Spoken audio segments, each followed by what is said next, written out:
दिया। अंदर से महारानी सुशीला जिसकी साड़ी भी 5 जगह से फटी हुई, अब देखा कि सोने से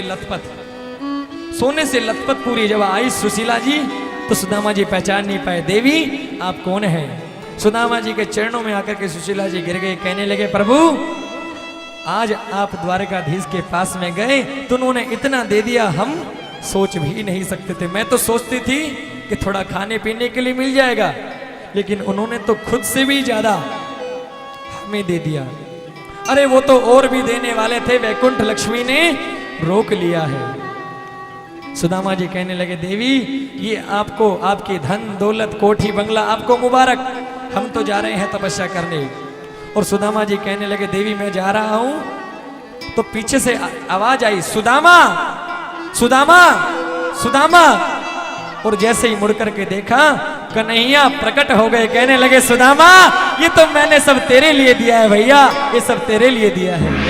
क्योंकि जो भक्त मुझसे कुछ मांगता नहीं ना, उसको मैं उतना दे देता हूं जितना वो सोच भी नहीं सकता।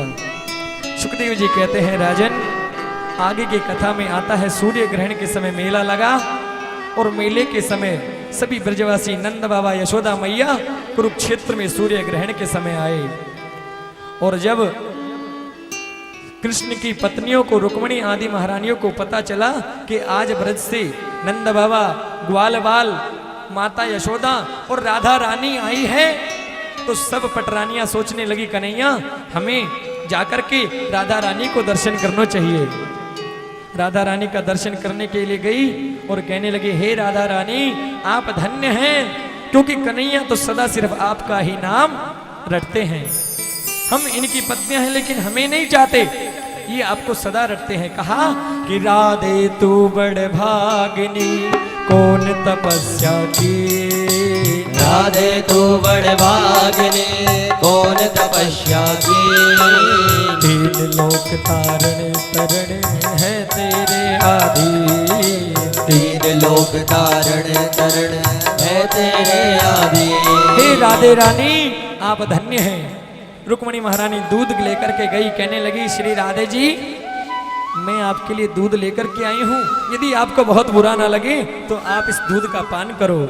रुक्मिणी महारानी के वचनों को सुनकर के श्री राधे रानी ने कहा हे श्री रुक्मिणी जी आप मेरे कन्हैया की परम प्रियतमा हैं, लेकिन जब से कन्हैया ब्रज को छोड़ करके गए हैं ना, उस दिन से मैंने दूध पीना बंद कर दिया है, मैंने सोना दूध पीना खाना बंद करा हुआ है।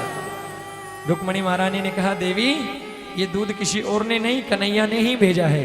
और जैसे ही सुना के कन्हैया ने भेजा है, उबलते उबलते दूध को राधे रानी ऐसे पी गई जैसे बालक कोई ठंडे पानी को पी जाता है। रुक्मिणी आदि महारानी राधे रानी को वंदन करके द्वार में महल में आई तो देखा कि कन्हैया के चरण पूरे जले पड़े हैं और आकर के कहने लगी अरे कन्हैया जी आप कहीं गए थे क्या? बोले नहीं।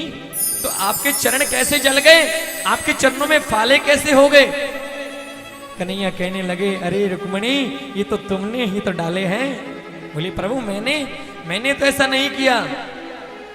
बोले नहीं तुमने राधे रानी को गरम गरम दूध पिलाया है और राधे रानी अपने हृदय में मेरे चरणों को धारण करती है। जैसे ही उन्होंने दूध को पिया मेरे पाँव में छाले पड़ गए, मेरे पावन में छाले पड़ गए राधे रानी।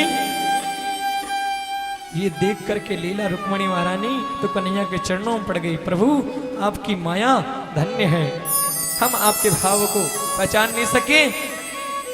ये राधे रानी तो धन्य कहते हैं जिसको इनकी कृपा की एक बूंद मिल जाए ना, उसका जीवन तो धन्य हो जाता है।